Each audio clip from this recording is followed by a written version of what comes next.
Hello, Valley Schuss fans. Welcome to video number 10, where Murray and I continue our conversation about the history of the resort. In this episode, Murray and I are going to be talking about some general topics, and then we're going to look at a news article that covers the fire of the chalet in 1980. And then I'm going to share some stories with Murray that I remember as a kid coming up to the resort. And stay tuned, Murray and I are gathering more photographs. So without further ado, enjoy video number 10.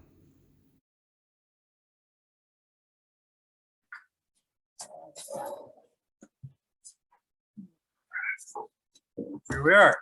I'm kind of disappointed. Where's your hat at? I thought you were going to. Get my secretary to go and get some hats. I thought you were going to have a different hat on every night for me. Well, I gave it some serious thought. I must say,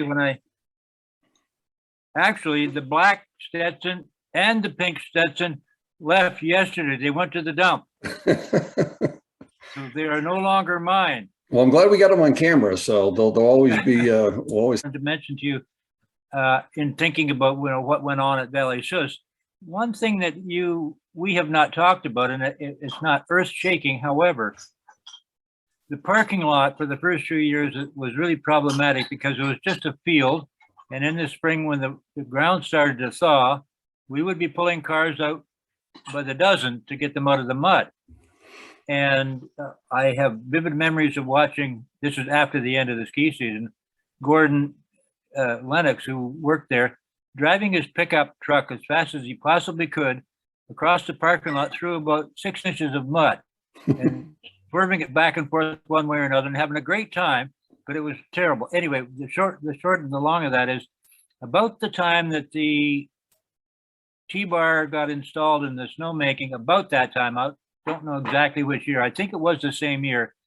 The top of the hill, which was #1 gravel, glacial remains, it was stripped with a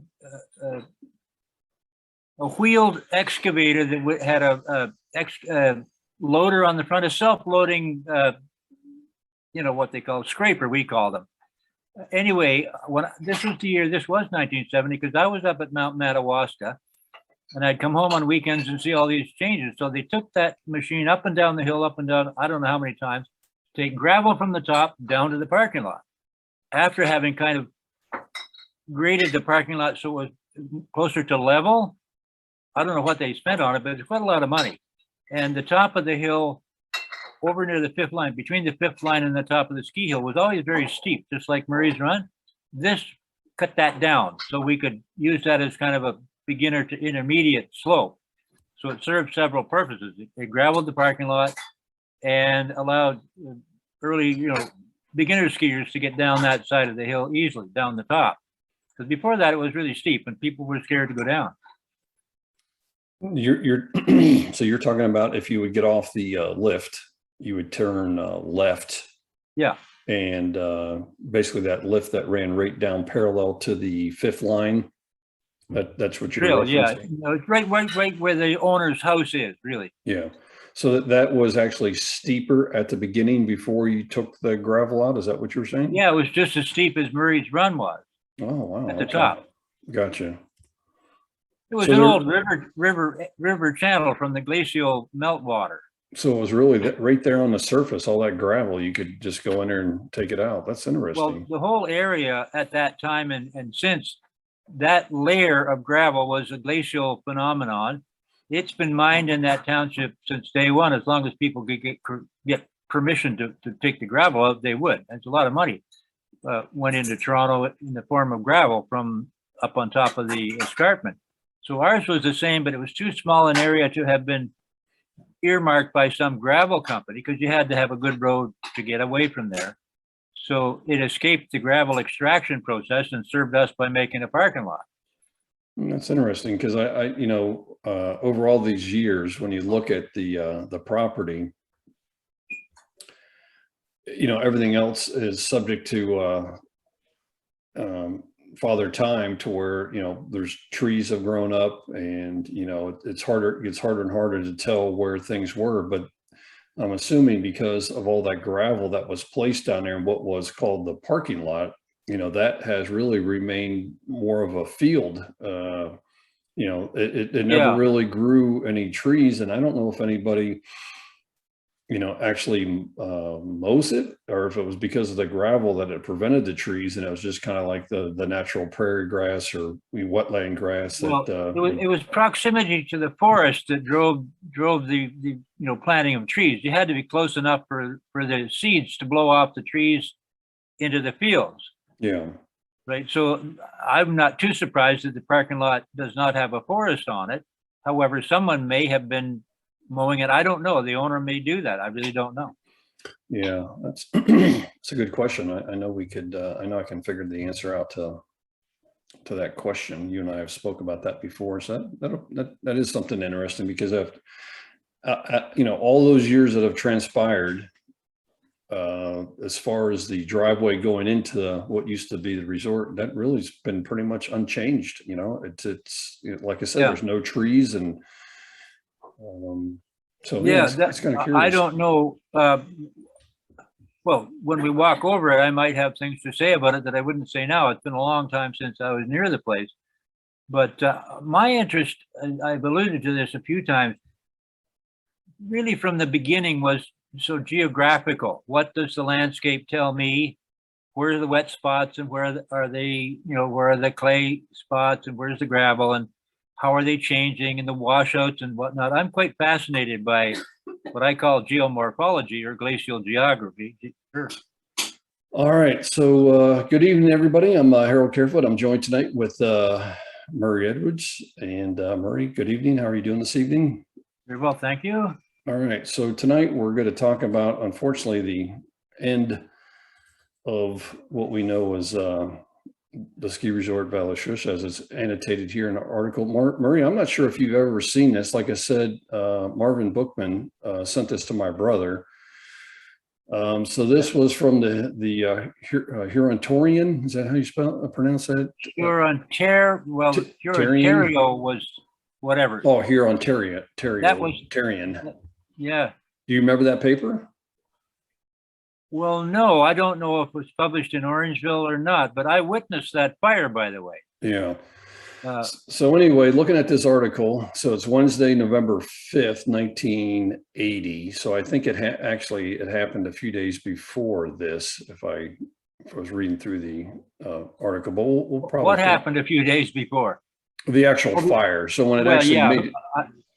That it would have taken a while to publish it, I guess. But.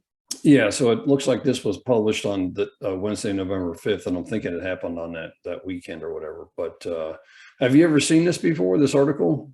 No, I have. Well, I might have, but I don't remember. Okay. It's kind of interesting over here on the far left side. It says the early stages fire appears to be in the woods behind. So it's kind of interesting, as the call was called into the fire department.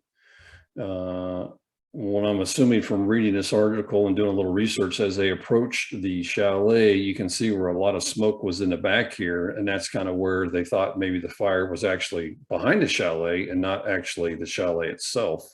Oh, wow.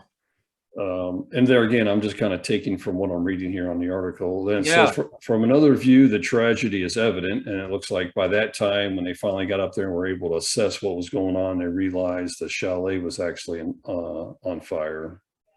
Well, it was the new part of the chalet that started, as far as I recall. But okay. They were working on this new addition, and some plumber did something wrong, and the fire got away from him. So when you say the new addition, where would that be? Like, if I'm looking at this center picture, is it left, right? Where's the new? What would be? Yeah. This is a little confusing. The underground section there. Down here. That feels like our workshop. Oh, I got you on the, yes. Yeah. Now that you say that. Yeah. Cause I was getting confused too. I was thinking that was a frontal shot, but no, you're right. That's actually, he was almost standing like on the beginner's hill, right? Kind of shooting at an angle. Yes. Yeah. Okay. Yep. I saw the fire when it was, sort of in the middle of its progress. I had been across the fifth line in Dr. Frater's forest doing some work. And walking back, I can't remember why. I think I heard something and thought, well, that's over near the chalet. So I walked faster and faster until I could see the darn chalet burning. I didn't know what had started it, but when I got there, it was clear to me the place was going to burn to the ground. So I sat there and watched for a little while and cried a bit and walked up to mom and dad's place and said, guess what? Was your dad home? Yeah, I think he and mom were, well, one or both of them were home. I don't Okay. remember that exactly, but I know I walked fairly quickly up the hill. Yeah. I mean, I knew how fast I walked really wasn't going to have any effect on the fire. Right. You know what? I never even, for some reason, I was thinking that was like a frontal view, but until you said something, but no, you're absolutely right. That is, Yeah, that's the windows in the apartment that you can see, and then the windows in the chalet. yep. Yeah, I'd have to look really more carefully at that. I don't know what those two windows are on the new second floor addition that went out north from the chalet. Yeah. It was quite a large addition. Was this, I'm trying to remember, because I know one of the times I came up in the summertime, I stayed with your folks in this. Yeah, that's their north facing window there, and the kitchen window beside it. Was this the kitchen window? Yeah. Okay, that's what I thought. And this is kind of like the living room or. Yeah. Okay. All right. Yep. That's what I remember. All right. It was their bedroom as well for the first couple of years. Okay. And then in this photo. Wow. Over here, it says in the aftermath, little was left behind. So by the time they finally got the fire put out, it was pretty devastating. Yeah. Is that what you remember, the aftermath? Well, I don't believe I ever saw that. I don't think I went back there much after the fire. Certainly not to go and look at it. I'm just going to, I mean, it was not ours at that time. We did not own it at that time. Okay. Right. So yeah. I didn't feel a sense of ownership over it. Remember, I all along had been kind of easing myself out of this notion of, I'm going to grow up into the ski business because I didn't want to do that. Right. Yeah, I'm trying to think. It says down here, interior view shows extent of the loss. So I have no idea what they're looking at in this picture on the bottom. I don't know either. Yeah. But the one thing I found interesting, the two chimneys, did your folks have one over on their apartment? That is not a picture of the chalet. Okay. I didn't. I think that came from somewhere else. Because I don't remember two. Now, when you said there never were two. When you were talking about in the chalet, you guys had a stove and there was the warm up area or something. Yeah, we call it the hot stove room. Yeah, so that didn't have like a chimney, just vented out like basically the wall? I don't know what it had for chimney, but I don't think it was a masonry chimney, and that seems to me to be masonry. Yeah, it looks like it. Yeah. Yeah, I'd have to get a magnifying glass to really say for sure, but that to me is just something or what the archives, as they say, it was a good fire picture and they thought they'd put it in to fill space. Yeah, because this picture here in the bottom left doesn't look anything like this one up here in the top right. No, I think that's infill from some other place. Yeah. That also may be the one on the right, could be. I don't recognize anything in that, but it's pretty big anyway. Yeah, no, that's a good observation. I did go numerous times the years after the place shut down into the basement of the old shop and that addition, the ground floor of that. I was in them a few times just to look at, what was left, which was very depressing, to be honest. Right. And I went into the shop, and Dad and I, after the fire, I don't know how long it was, but we were given the opportunity. I mean, Dad brokered this deal. The club owed him, I think, $120,000 or something like that at the time, during the fire or after it. I don't know why that worked out that way, but he said, okay, I'm in the business of buying and selling ski lifts. I'll retire that debt and take all of the equipment. And they said, okay, so you get all the ski lifts and the slope ring machines and whatever you can take off the property, you get it. Oh, interesting. Okay. So he and I putzed around at that on and off. We tried to cut the roof of the shop, which was concrete, covered by a thick asphalt roofing. Like it was a layer of tar, really, about a half an inch thick to keep water from leaking through. We tried to cut that with a mobile concrete cutting machine, but it just gummed up with the black stuff, and we quit. Okay. We thought we might use the steel girders that were underneath it. And there was a whole bunch of good steel under there that was still usable, but we couldn't get at it, so we just gave up. But he got all the lifts and sold them, and I assume he covered his $125,000 worth of value. Okay. That makes sense. When you were talking, something I was wondering. So this is actually this picture on the left-hand side here. That is the actual front of the chalet. Yeah, that, as I understand it, that's somewhere where the fire started. They must have been installing washrooms or something in there. And as I got the story, some plumber, started a tiny little fire, and I don't know I don't know the long and the short of it. And he probably knows, and no one else may know, but that's what happened. Right. Did these I'm going to call them basement sections? Did they, between the front of the chalet here, where there's a lower section, and this lower section over here, did they ever connect? Or are they separate? No, they did not. Okay. All right. All right. Let me go back and find the other picture. This is what I wanted to go over with you. All right, so this is kind of the depressing thing. I'm going to read through this. So it says after, I'm assuming that means 500 million? That seems like a lot of money. The million is mistaken. Okay. I'm interested in you reading this because, as I understand it, there was very little done before the insurance company said, sorry, we won't give you the money you want to do this huge new chalet complex. Mm-hmm. So the whole thing just folded. Anyway, you read what you want. Yeah, I don't know if when they referenced, because I'm thinking this is 1980, 500 million, that's a lot of money. So I don't know if they're talking about between a chalet and other renovations, like putting snowmaking and then chairlifting. Okay. I'll comment on it later, but that is a total surprise to me. Okay. All right, so Sheila Duncan reports, she said, Valley Schuss, and this is the thing I found interesting, the only public ski resort still operating in the Hoppy Valley incurred, well, now it says 500,000 in damages, but that's 500 million. That's bullshit. Yeah, we'll have to figure out who the editor was. Incurred 500,000 in damages Saturday as the result of a blaze that razed the newly renovated ski chalet. Thousands of dollars had. Let's stop there. I have something to say about that. Okay. I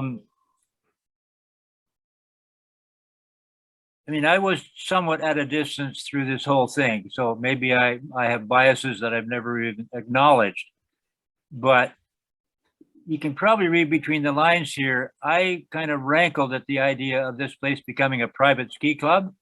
Mm-hmm. It just didn't sit very well with me that only the rich could ski. So that's background from my personal life. But as soon as I saw that, I thought, okay, this is, I'll call it the group, the people who own the place, the private club, were probably padding their case for the sake of the the insurance people, from whom they were really happy to take 500 million to build a new place. Oh yeah, so they're padding their case. Yeah, no, I agree. 100% on that. I just find it interesting. That's one up here, it says 500 million, and then it says 500,000 damages. So it's a typo. Yeah, well, or like you said, you never know what their agenda was, but all right, so I'm going to continue on. It says thousands of dollars had only recently been put into the resort's major renovations and preparations for the coming ski season, and work was only 4 hours away from completion when the fire began. Manager Carl Whittier, do you remember this guy? I know him, and I'll tell you something about him. Go ahead. Let's just talk about it. Because obviously before, for people that have been watching our episodes, we kept talking about Hans Hinnezer. That was the manager at the very beginning. Yeah. So at some point, Hans left. The resort turned over to Dad took over the management for a number of years. Okay. When he stopped working full time for Timberland Ellicott in Woodstock, he came back and he managed it. I don't know how long Hans ran it, but Carl Whittier was hired by the club to manage it, maybe even at the time of the fire, but for sure shortly after the fire. Carl Whittier, I had run into at some sort of an instructor's course or something or other. He hung out at up in Huntsville area at some ski hill there, and it had been some sort of a manager person there, but I kind of took a dislike to Carl somewhere along the way. I can't remember the details, but he was the manager of Valley Schuss at, let's say shortly after the fire, if not before. And he was certainly inclined to do, exaggerate and puff himself up. He was kind of insecure. And I think he liked to make a whole lot of what he was and what he was going to do for the world. Again, that's a long time ago, so I should park my biases here. Right. So in your mind, was he qualified to be the manager? Did he have like snow experience or ski resort experience, or? I don't know exactly what his experience was, but I kind of always, for some reason, looked askance at him. I know he was selling air compressors at one stage of the game. Dad bought a little tiny portable air compressor from him. But Dad was always very gentle with people, much more so than I am. Dad would never criticize anyone the way I just have. But whatever, I have some sort of a thing about Carl. I couldn't even elaborate much more about it. Do you have any idea how old he was? Was he older than you? So no, not at all. Well, I'm sorry about that. He could have been around my age. Okay. He could well have been, but I think he was an opportunist, and he got this job because I don't know who was managing it at the time of the fire. It certainly was not Dad. I actually knew another manager, now that I think of it, whose father had built a resort up near North Bay, and I'll think of that story later, but Chris Cox was his name. And he was also, I say also because I think Carl was also not well prepared and more full of themselves than they should have been to do the job. But it was hard to find people to do that job.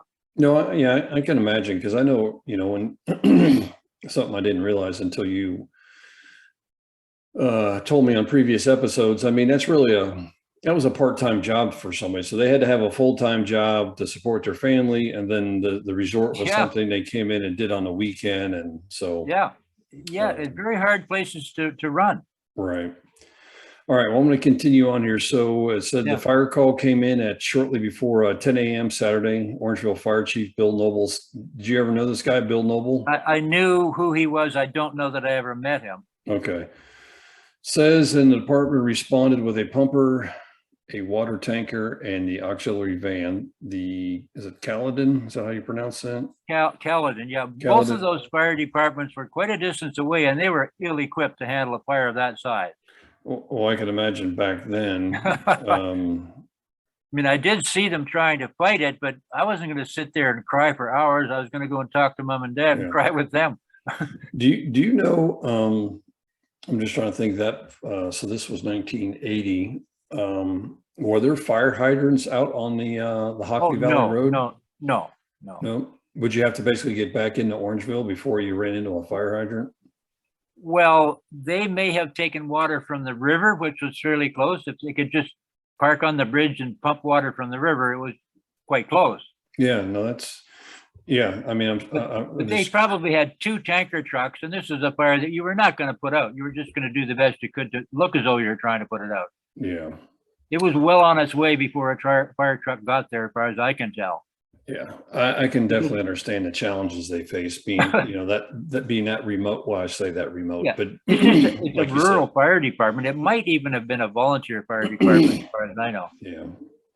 The Caledon Fire Department was also called to the scene, bringing with it 2 water tankers. When we got there, we approached it from the rear and got it knocked down fairly well, Chief Noble stated Monday.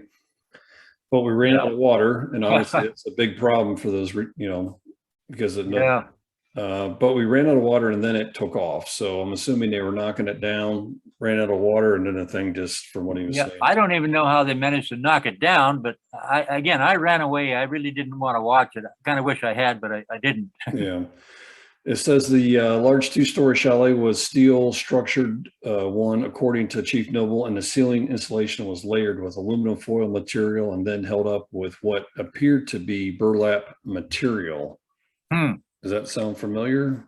No, I wouldn't know about that. Okay. I never saw that you know, it was the fourth edition, I think, or the third to the chalet. I never saw it under construction. Indeed, Okay. I might even have been inside it once or twice subsequent to that. I would have been, but the burlap doesn't add up to me. Oh, well, wait a minute. Maybe the burlap was what you saw when you were looking up at the insulation. It was a cheap way of covering up insulation that otherwise would not have looked all that attractive. Yeah, when we were looking at on previous episodes, when we were looking at the interior of the chalet, it wasn't like aluminum foil looking on the ceiling. Oh, well, that was the original chalet we were looking at. Yes, correct. I don't even remember exactly what that ceiling material was there. So you're It thinking wasn't over time that they may have put that burlap to cover up the. It well could be. I mean, I'm thinking burlap now, and yes, it was kind of a slapdash, cheap way to cover, you know, walls and ceiling. Right. All right. Says Chief Noble indicated there was wood framing underneath the steel. It only took a few seconds for the whole thing to go, he said. For being out in the open area, it was a fair-sized fire. Yeah, it was. The cause of the fire, Chief Noble said, is being attributed to a plumber's torch. So does anybody know who the plumber was? Somebody does, but I don't. Okay. I feel sorry for that guy. I'm sure he. I do too. I'm sure he feels horrible for Well, what happened. I tell you, I almost burnt the chalet down myself one time. I can tell you that, but later. I come real close. Yeah, to a plumber's torch was being used in renovation work. Orangeville firefighter Roy Watson was taken to the Dufferin. Huh. Do you know that guy? I don't remember his Okay. name, but it's a local name. For the typical things for firefighters, smoke inhalation and heat exhaustion, and was later released. Mr. Whitaker, who has, let's see, manager when the resort changed ownership earlier this year. So, okay, is that making sense? So when the private club bought it, Whittier got the job. Yeah. So this, when I said early this year, so this was November. So earlier in 1980.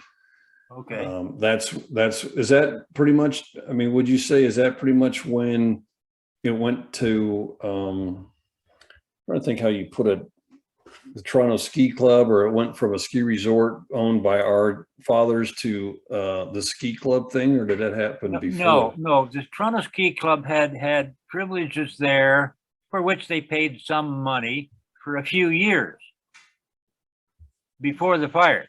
Okay.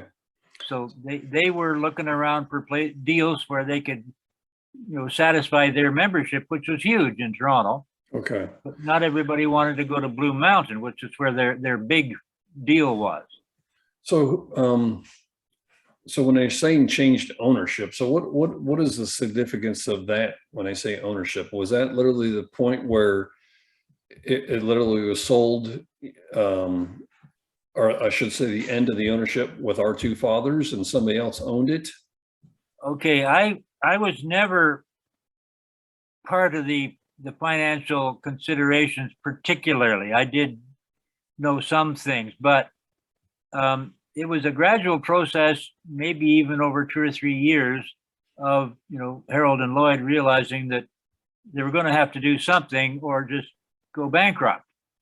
So I remember the point at which there was some sort of advertisement made around, maybe through Knapp Associates or some other means, to offer the place for sale. And somebody actually, I just remember conversations with Dad, made some kind of an offer, which actually would have been, had it been taken up, more money than this group of people, I'll call them the private club, was prepared to raise. And Dad and maybe Harold said, okay, we'll sell it to the people who are here on the spot because we're good guys. Now, is that what we were talking about in the last episode, that Yeah. company from out in Arizona? Yeah, somewhere in that part of the US. Yeah, okay. All right. There may have been other offers, I don't know. Right. But they knew at that point they had to do something or just go out of business. So it was something that our fathers discussed and said, hey, it was time It's Oh, time to for move sure. on. Okay, They gotcha. both knew it was coming all along. Yeah. All right. Well, I let's mean, Dad continue. was hands-on. Your father was in Ohio, and why bother with this place? Especially since he's making no money at it. Exactly. Let me see. I'm assuming it was fun in the early 60s when it was like a party chalet, but then I'm sure in 1980, after losing money for all those years, it was probably like it was no fun anymore. So, Yeah, why um, pour money down a hole? yeah. We're down a ski hill. Yep. All right. So continue on. It says, let me see here. Manager, when the resort changed ownership earlier this year, said that he thought he felt sick for the first time in his life when he came into the resort and saw the chalet ablaze. It Who is this you're was, quoting? They're quoting Whittier there, right? well, they don't have any quotation marks Well, what did on the last paragraph on the other column say? Mr. down here at the bottom. It says Mr. Whittier, who Okay, has, but they don't have quotation marks on it. It says who has. yeah. Um, Whittier, he was given to exaggeration, as I recall. Yeah. That's putting it. Yeah, I'm assuming they probably quoted him, but they don't have Yeah. the quotation marks there. Well, But who wouldn't feel sick when they saw the fire? yeah, exactly. But I see quotation marks here. It says it was a blazing inferno, he said, which I'm assuming they're talking about Okay. Mr. Whittier. It was a Yeah. bad one. The glass was popping all over because of the wind. Everything just blew. That's why it was so hard to stop. 53 53 minutes later, it caved in. Could be. Mr. Whittier hopes. Now, here's the interesting thing that when I was reading this was new to me. It says Mr. Whittier hopes to have the site under construction by Friday with the aim of building a temporary lodge in the bottom floor of what's left of the chalet. And that actually happened. And they got in a big, mobile construction trailer, which served for ski rentals, I think, or part of the whole thing. They struggled through one winter without the chalet. And they built a shop out back, the timber frame shop that I used years later, but I think it's gone now too. So they put some money in it. They must have had to raise some money to overcome the cost of that, the loss of the fire.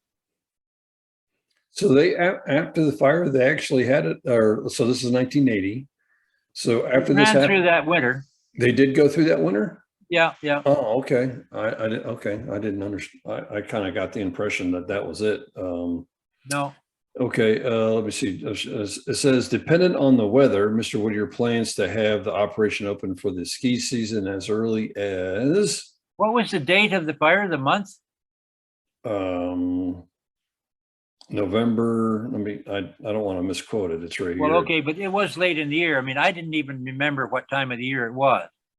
Yeah, But no, it was pretty short notice. I mean, they had to really scramble to get a winter's skiing in. But I'm guessing they did. I mean, I'm pretty sure they did. yeah. Let me. It was Wednesday, November 5th, is when this Okay. Oh, well, article. bad timing. Yeah. So, all right. Well, I didn't realize that. I thought that was the end I of think it. they probably cleared off the roof of that new addition and they used the bottom, such as it was, for whatever. I have no idea how they did food or anything like that. I was really pretty remote at that time. Yeah. All right. Well, I'm going to continue on here. So, said Mr. Whittier hopes to have the site under construction by Friday with aim of building a temporary lodge in the bottom floor. So you confirm that. What's left of the chalet. It says, depending on the weather, Mr. Whittier plans to have the operation open for the ski season as early as December 1st. And so you were saying they did operate it for another year or another Well, again, they did have snowmaking equipment, an operating T-bar, and a shop that I don't think was ruined, although it might have been compromised. Yeah, I was going to say, I mean, they had a lot of things going for them by 1980. Yeah, well, they had the slope grooming machine. That did not burn. Yeah. And like you said, the snowmaking. All right, so here's the other interesting thing as I was reading this. It says a management meeting has been scheduled for tonight, Wednesday. Mr. Whittier says to discuss plans for a temporary building for the approaching ski season and to consider building plans for next year. Any future ski lodge or chalet, Mr. Whittier says, will likely be built at the top of the hill. Do you ever remember discussions about putting a chalet at the top of the hill? Well, that's a long story too, but way back in the very early years, I remember walking with your father and my father just below the top of the hill near the fifth line and considering, well, that maybe we'd like to have the chalet here because we got this great view, but you couldn't Okay. even get in the road at that stage of the game. So we, in our wisdom, elected to have everything at the bottom where we had parking space, we had access, and decent conditions to build a chalet. It was kind of hidden, but that's what happened. So as to why Mr. Whittier says likely be built at the top of the hill or closer to the parking lot area, that's just, I don't know, blowing it. Speculation. That's the right word. Yeah. I haven't, since I've am interested in this stuff and I followed it for, all my life, you don't find many resorts that have a lodge at the top of the hill. No, no. There are And lots of reasons for that. yeah, and I was just thinking when I'm thinking about the parcel of land that you described, it probably wouldn't have left them a whole lot of room up there in the top of the hill for Well, parking. there was never enough room at the top. Yeah, so I don't know why he wouldn't say that. Probably say it. I'm guessing a lot of this was sort of for publicity purposes, because it's kind of sexy to have your lodge at the top of the hill, right? yeah. Okay. Yep. All right. So to finish up, it says Mono Township, Reeve George Reed indicated Monday that it was a shame that this had to happen to the last remaining major ski operation. So that to me is pretty cool that Valley Schuss was kind of like the last big dog in the valley. Well, it wasn't. Well, I mean, according to this, and hope that the Niagara Escarpment Commission is cooperative in allowing the owners to rebuild. So Okay. was that a true statement? Were they going to have to like reapply to continue on? Well, okay. I don't know exactly the year at which the Escarpment Commission had the legislation passed in the provincial legislature, I'm sure, to allow the Escarpment Commission, which was a quasi governmental body, to legislate restrictions on development in the area near the escarpment. Remember, the escarpment was less than a kilometer from the top of the hill. So this restricted zone was several kilometers wide on either side of the escarpment, and we were included in that. So as to whether last remaining major ski operation, I think Hockley Valley Ski Club at that time was probably about the same in terms of the volume and the facilities. But again, that would take some research. Yeah. But the Escarpment Commission, you had to get permission from them to do anything once that legislation was in place. Okay. And I mean, I was not involved in the management of the place at all at that point. Right. Yeah, for some reason, I thought that the Hockley Valley Resort, which was down on the fourth line. On the third line. Is it the third line? Okay. Yeah. Yes, you're right. The third line was closed for a while, or like it kind of started off hot and then it kind of faded away. And then, it wasn't really for me living down here in the States. It wasn't until that one family bought it and kind of sunk a bunch of money into it and then, kind of revitalized that whole property. Okay. It's a whole story in itself. And I know a whole lot about it. And I know that when it was defunct, which would have been after the fire, Dad said, "You want a job?" And I was always looking for work, especially year-round work. Well, Hockley Hills, I think it was called at that time. This was an amalgamation of Hockley Valley Ski Club and Happy Hollow, the two places, run by a thief named, I don't remember his name, but I knew him and I worked for him some, and he was a real crook. Anyway, we'll deal with that later. But I stayed in that hotel, which is now a hotel, for a year and a half as the one and only alone, looking after the place while it was for sale. You were the chief security in charge of security. 24/7 and all alone most of the time. There's a film that it talks about somebody who did that. I never did see the film, but Now, when you were there, I'm trying to think, as far as the resort, was it at that time, was it still just rope tows, or did they have a No, T-bar no. chairlift? well, Dad, through Skyway T-bars in Woodstock, sold them too, and we helped to install 2 T-bars over a period of 3 or 4 years at Hockley Hills. And they were there when it was in receivership, that's the right word, when I was there.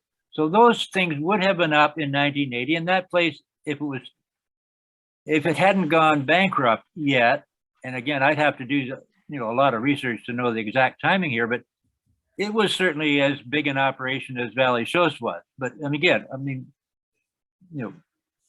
they were trying to pad their case. As soon as the fire happened, they knew they were going to have to go to the insurance company or the bank and get money. And they were probably well aware that this might not happen, and it didn't. Yeah, because that was going to be my follow-up question, kind of jumping back to Valley Schuss.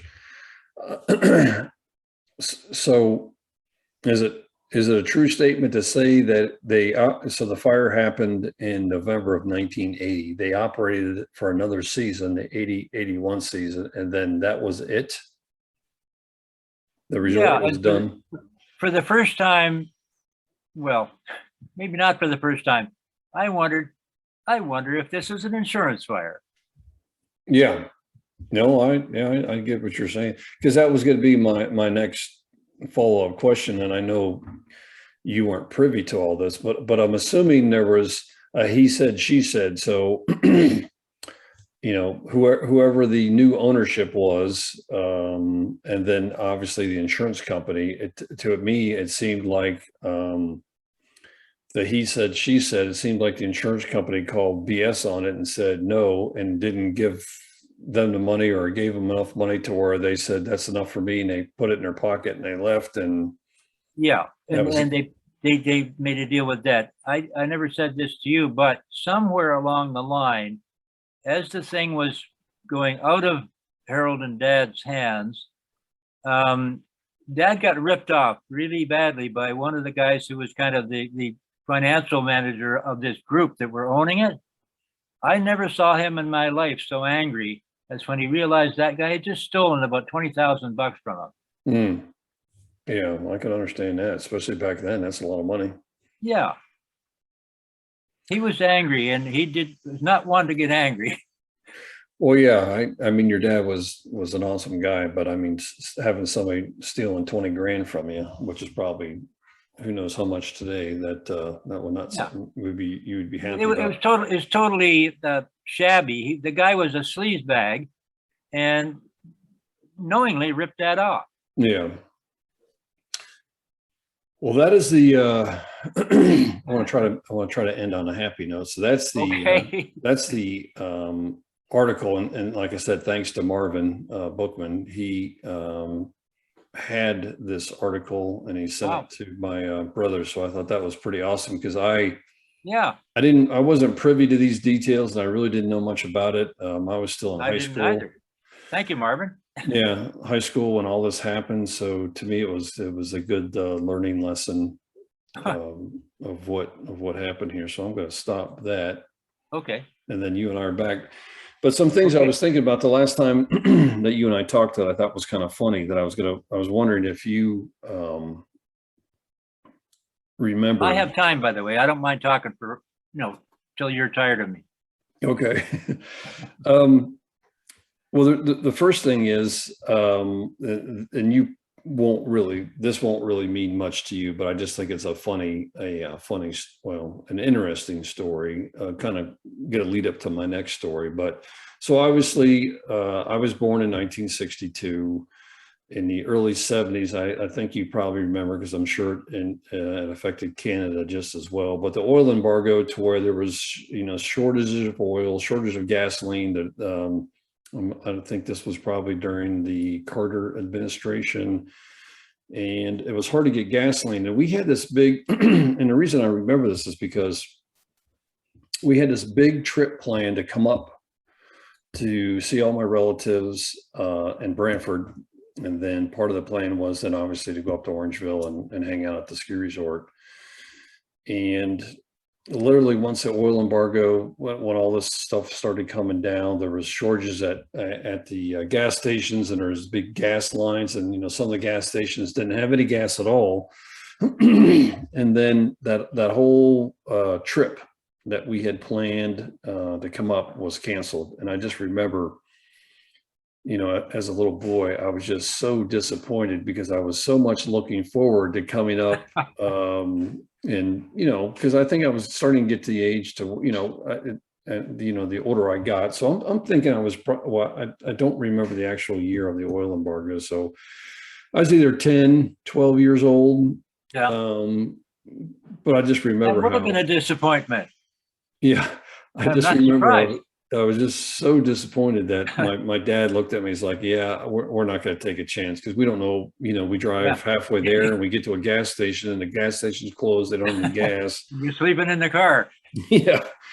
So that was one thing I remember about coming up to Canada. And then another funny story was, and it kind of relates to the oil embargo. So my dad, just being the way he is, so he started looking at alternative fuels in cars. So as far as the gas mileage, so he was looking for vehicles that perform better than gasoline engine cars. So he started noticing, well, these diesels got better gas mileage. But back in the early 70s, there really wasn't, as far as the American car companies, there really wasn't, as far as I know, there wasn't many diesels. But Volkswagen had a diesel Rabbit. Did they? Okay. Well, he started getting interested in these Mercedes-Benz diesels. Yeah. So I don't know if you remember, but I think. Well, I think of Mercedes-Benz and your dad for a long time. I mean, he was quite passionate about them, wasn't he? He was. It was kind of funny because he started off. My brother being very mechanically inclined, and one of his friends I know was a diesel mechanic. And so I think my dad he bought a couple smaller, older diesel Mercedes. And I remember my brother, was kind of maintaining the cars. They were used cars. And, I'll never forget some of my friends going, yeah, I'm trying to think how this friend of mine, a childhood friend, was like, yeah, my dad would always get so upset, not upset, but he would always make comments when he got stuck behind my dad in a diesel, smelling the diesel exhaust. Who wouldn't? Yeah, but I mean, it's funny what you remember. Like 50 years later or whatever. Well, there are diesels and there are diesels. I used to love the smell of a big giant bulldozer diesel. Yeah, I don't know about the cars. Yeah, but here this is the other story I want to tell you that's kind of near and dear to my heart. And so this was a trip to come up to Brantford, and I can't remember if the plan was, I'm assuming the plan was probably to come up to Orangeville as well, but we were in a diesel. And I think at that time, I don't know if I was old enough to drive or not, but I think he had a Mercedes 300D diesel, right? And so, like you were talking about being the engineers and so good in mathematics, which is the funny thing for me.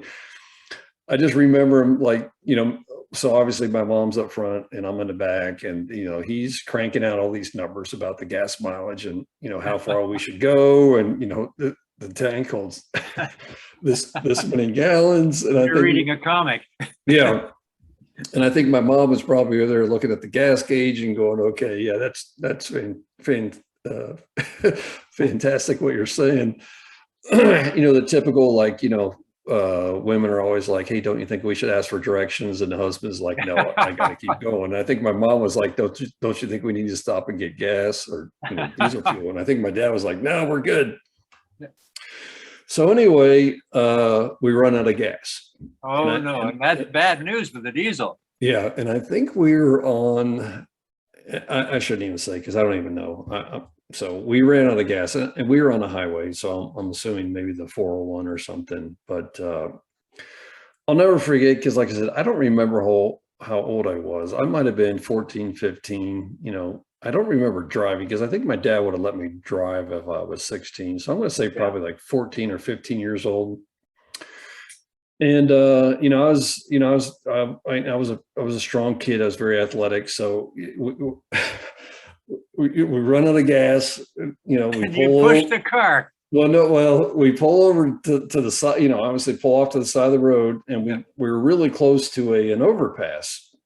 And I'll never forget. My dad kind of turned around, putting his arm over the seat, and looking at me. He's like, "All right, you need to get up on that overpass and start walking and see if you can find us some diesel fuel." And I'm like, "What?" So I get out of the car, I go up, climb through go over the grass, get up onto the overpass or whatever. And I think he kind of had an idea where we were, and he said, "Okay, we'll go this direction, whichever, direction, whatever direction that was." And I start walking down the road. And then a farmer probably took pity on me. He's like, what's this kid doing walking down the road?" So he stopped, Right. In a pickup truck and said something to him like, "Yeah, we ran out of gas. We're on the highway." So he ran me down to like I don't know, I thought it was like a farm implement dealership or something. And, we bought some fuel cans, got some diesel in there, and brought it back and got it in the car. But the thing that I'm so disappointed in, for the longest time, I held on to that receipt of buying the fuel. And I always loved giving my dad a hard time, bringing up the story. It was like, you remember He deserved it, Harold. Yeah. I was telling you, remember how good you told me the gas mileage was in that diesel? And I'd hold up the receipt of where I had to, get out and walk and go get the Lloyd would fall over laughing at that too. Yeah, but I just never forget, man. My dad was hell bent on his numbers, about how many miles per gallon a diesel could get, how many gallons we had in the fuel tank, and but so that's a great story. I'll never forget. The other one story that, and I don't know if you'll remember this, but so this was the diesel, and I can't remember if it's the same car that we ran out of fuel in. But this is when your folks had their house at the top of the hill. And we were up there visiting, and it was in the middle of winter, and I guess it got super cold, and it came time for us to leave. And so I don't know when we were up there if your dad was always driving his car to get us around or do whatever. But so we go to crank the diesel, and it was like cold soaked. We couldn't get it started. Yeah. So I don't know. They don't like cold. Yeah, they don't. So I don't know if the fuel gelled or, just whatever, but I remember your dad. It doesn't get that cold in Germany. Yeah. Do you remember? So this, like I said, this had to be in the, I don't know, mid-70s. You ever remember our car getting stuck up there? Because your dad was like, we were trying to put hay bales around the car and trying to get some kind of heater to blow underneath there to try to warm the block up. And I don't remember that, Harold, although I might have heard the story. Okay. Dad was pretty careful that way. He wouldn't tell stories about Harold likely. So I don't know why we had to get back home. It might have been had to do something with me having to get back to school. So I think, and I don't know this for a fact, but I think we ended up like taking your dad's car or somebody's car. That's right. That letter from Karen.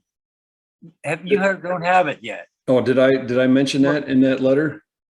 Well, yeah, Harold gave Dad $100 for something he had done, maybe borrowing the car or something like that. Okay. So I didn't know that had happened. I was not aware of that. Yeah. So I might have been, but I was just whatever. Yeah. So this time I know I was 16. So like I said, your dad set us up to get us back to Ohio, and I'm assuming it's because I had to get back to school. And the other thing that the reason I remember this so much, especially now, is like I can't believe my mom and dad had that much trust in me, because essentially we got down there, and I think it was like, I don't know, the following weekend or something.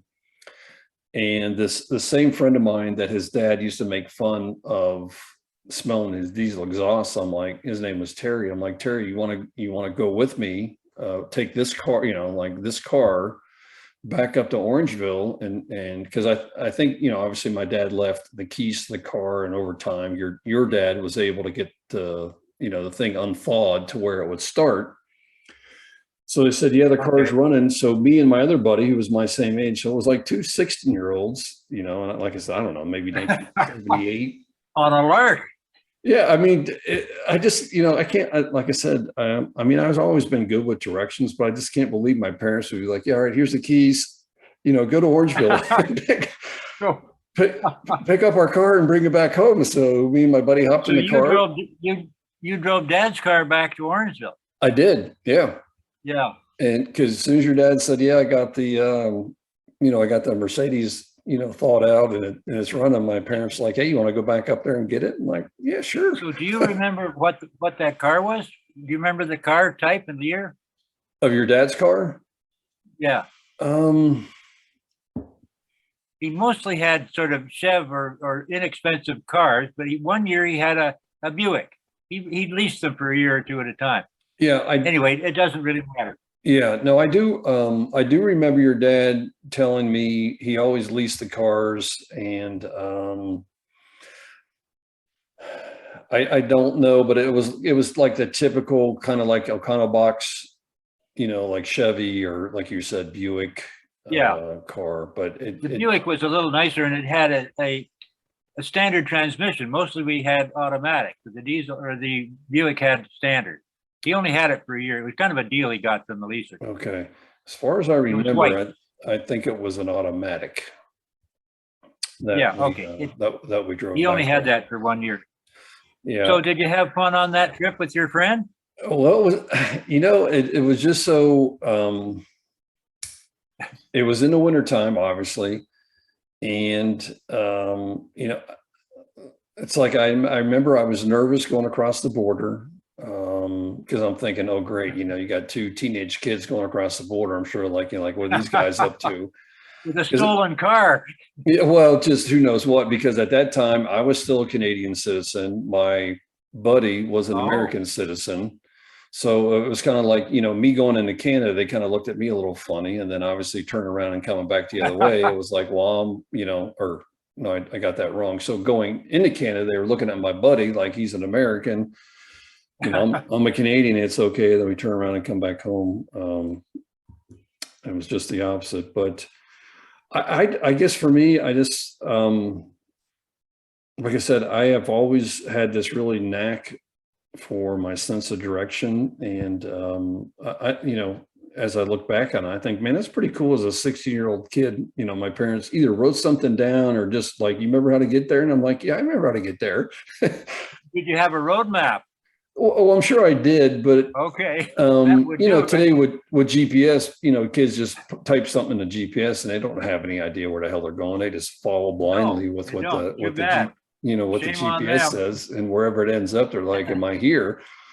So I mean, I always thought that was pretty cool. And then, you know, then at Dad's place, you turned around and took the diesel back to Ohio, right? I did. Yeah. I remember, we stayed over, I'm pretty sure I know we stayed overnight. Oh yeah, for sure. And, I took my buddy out and we walked from your dad's house basically to the top of the lift line, and I kind of was showing them, you know, at the top of the hill there, looking around, you know, showing them all that. And then the next day we headed back home or whatever. So that's a one day trip all the way? No, it was yeah. I mean, it was one day up and then hang out with your dad, and then the next day come back home. So it was a long day of driving. Yeah, it is. I'm trying to remember from at least 10 hours. Yeah, from Cincinnati, I think back then it had to be at least 8-9 hours to get up there. So 16-year-olds can do that sort of thing easily. Yeah. I like I said, I don't know. I just, you know, I don't know. For some reason, I just think that it's so cool as I think back on that. Just my parents looking at me going, yeah, you want to go up there and pick the car up? I'm like, yeah, sure, I'll go get it. You're a man now, after all. Yeah, like here's a map and here, whatever. I'm just probably looking at my buddy going, what's the next step? All right, well, turn left here at the drugstore or something, whatever. Because I mean, I don't know, but Well, that's kind of like me getting the keys to the Bombardier. Oh, here we have this machine. Okay, you're going to drive it. Well, how about that? Another funny story to kind of keep things light here after we talked about the end of the resort was, but I remember now, this obviously was after I was 16 years old, but I remember our parents, so it would be my mom and dad and your mom and dad, and I don't know if there I think that was it, leaving like your dad's house at the top of the hill, going somewhere to party. So we went somewhere to party. When I say we, I mean our parents. And then to the credit of our parents, I guess when it was time to come home, they probably was like, man, I've had too much to drink. And next thing I know, my dad looks at me, he goes, you're going to drive us home. but I'll never forget. I was a designated driver now. I was a designated driver, but I'll never forget. I was so scared because I'm trying to think, like when you left your dad's house, and I'm assuming whatever way you went out the fifth line, I just remember, and this could be a totally different road, but obviously it's winter, everything's snow covered, and I just remember the road was like elevated, right? So it was kind of like drop offs on both sides, and then the road, and and that's you can't really close to their house. That happens. That's okay, within a couple of hundred yards of their house. Okay, and well that's the escarpment. You're going up the escarpment, and the road is built up with fill. Okay, well, that's what I remember, because for people that are up from around that area, it's probably common knowledge to them. But for me, growing up in the city, I mean, everything was snow covered. There, it wasn't like a plowed road down to concrete or blacktop. It was like snow on snow on snow. And so I'm assuming at this point, what I remember after what you just said, I was coming back from wherever we were. And, I'm like driving down the road, and then I come to that point, it's like the drop offs. And, like I said, I'm common in that area. Yeah. Yeah. I'm like, I'm sure I was like 16 years old. And I just remember, I'm like, oh no, let me get across the top of the hill there. But for some reason in my mind, when I saw that drop off, and then I was like, okay, well, there again, I guess just keep going, don't take your foot off. Stay in the middle of the road. Yeah. Well, luckily there wasn't a lot of traffic on that road, and no. Obviously where they plowed up the snow on the sides, there was a bank or. But I'll never forget. In my mind, it's funny what you remember after all those years, but I'll just never forget like that. So it's like you're driving, everything's flat, and then you get to that point, and the road kind of drops off, and you're just kind of like, oh no. Here's a Valley Schuss anecdote, something like that. I was driving the Bombardier muskeg tractor down the hill along the fifth line, adjacent to the fifth line, and I approached the top of where the T-bar, its second iteration, ended, at the top of the second small T-bar, where the picture of Dad is with the double track Skidoo. Yep. The Stetson location. Yep. Just before we got there, on the left, that would be down towards the chalet, there was a little ravine valley, and I was trying to groom as close as I could get to the edge of this, and we had already filled it with bulldozers, so it was kind of a fill like you're talking about in the road. And the Bombardier just slid off to the left down this gully, and I was in it. And I was terrified, but it only took about 2 seconds, and it came to a stop. It did not flip over. It took about a week to get it out. Oh, did it really? You had to pull it out with the chain blocks. It took a lot of work. So it got stuck really good. Well, I may have taken less than that, but I remember busting my butt pulling the chain block inch after inch to get the darn thing out. Yeah. At that point, I don't think we had anything else to groom with at that point. Right. Sorry, I'm interrupting your stories. No, I was just looking at my notes here. That was the three things that I had, 3 or 4 things I had written down that. I'm kind of sorry that you were so young and we never got to know each other there on the spot. Yeah. I just remember you kind of toddling around after me, and that's about all I remember. Yeah. The pictures help. But. Yeah, they do. Well, hopefully here